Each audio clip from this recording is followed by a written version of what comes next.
talking about purpose. Is the music expressing the purpose of the track? Once you've got those problems all ironed out, it starts to become about function.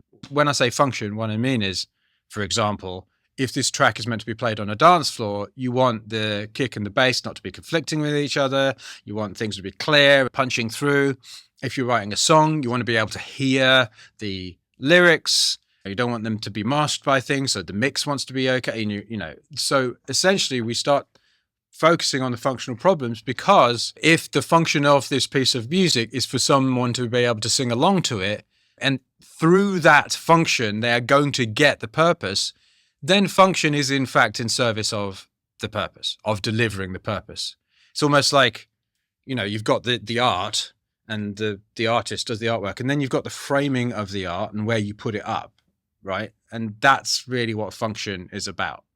We do focus on the function. We do focus on the craft side of things, but we do it in an appropriate order. We don't avoid the more important purpose problems by just focusing on function, because if you do that, what you end up with is extremely boring but well-produced music. And that's not what we want. I would rather have very interesting, badly produced music myself, personally.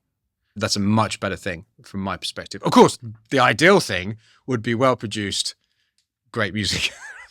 Right. But if I had to have a choice, I'd rather listen to badly produced, great music.